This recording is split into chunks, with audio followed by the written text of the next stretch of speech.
अगर आपके इल्मी मुकाम का जिक्र किया जाए और आपके तकवे का अगर जिक्र किया जाए तो फिर इमाम अबू यूसुफ फरमाते हैं, फरमाया मैं 19 साल तक इमाम आज़म अबू हनीफा की बारगाह में मैं बतौर शागिर्द रहा। 19 साल तक मैंने मगरिब की नमाज के वुजू से आपको फजर की नमाज अदा करते देखा है। बल्कि कुतुब में लिखा है, इमाम आज़म अबू हनीफा के तकवे की अगर बात करें तो कुतुब में यह बात मौजूद है कि 30 साल तक इमाम आज़म अबू हनीफा लगातार इशा के वुजू से बल्कि असर के वुजू से अगले दिन की जोहर की नमाज को अदा फरमाते रहे।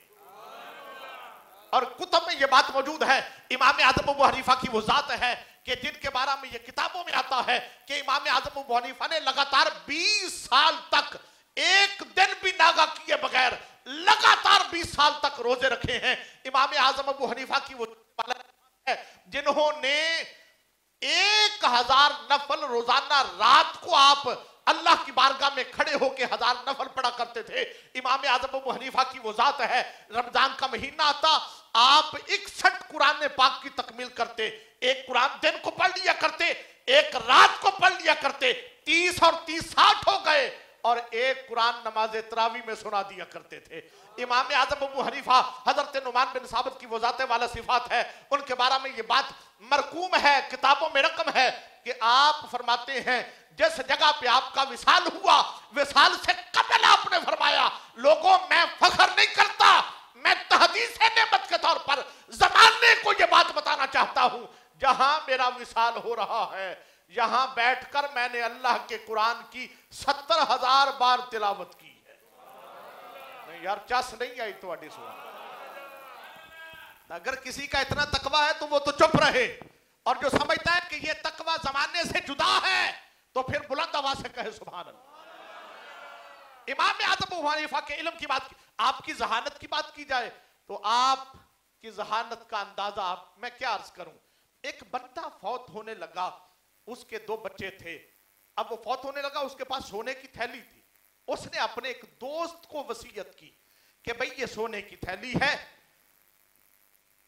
मैं किसी गरीब को नहीं दे सकता, वो संभाल नहीं सकेगा, ये थैली सोने की रख लो, मैं जा रहा हूं दुनिया से, मगर इसमें से जितना तुम्हारा जी चाहे वो मेरे बच्चों को दे दे।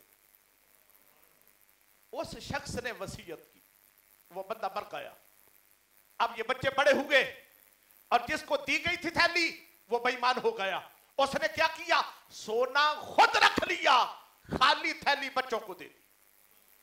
लोगों ने कहा बड़ा जालिम है, सोने की थैली दी थी, सारा सोना खुद रख लिया और थैली बच्चों को दे दी।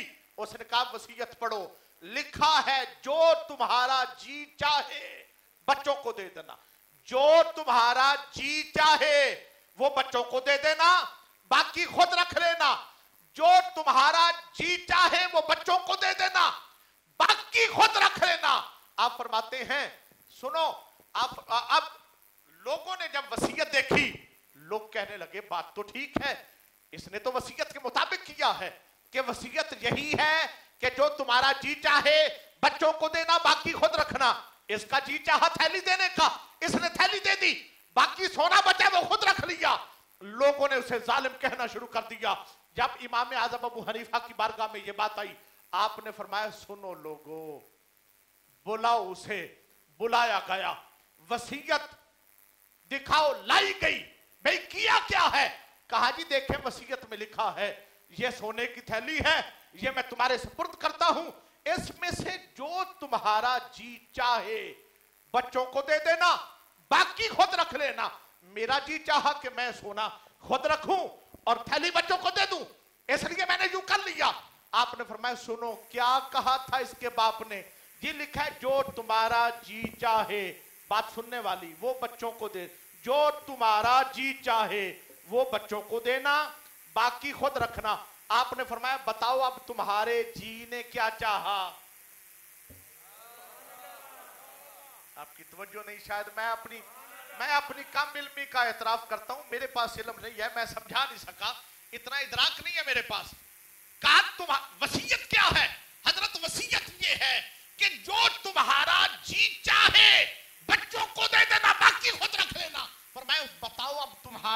क्या चाहा? कहा जी मेरा जी तो सोने को चाहा। तो फरमाया दो ना बच्चों को। मामला उसने उल्ट कर दिया था। फरमाया तुम्हारे जी ने सोना चाहा? कहा जी बिल्कुल। फरमाया दो बच्चों को दे दिया। कहा बाकी क्या बचा? कहने लगा जी बाकी तो थैली बच गई। फरमाया वो खुद रख लो।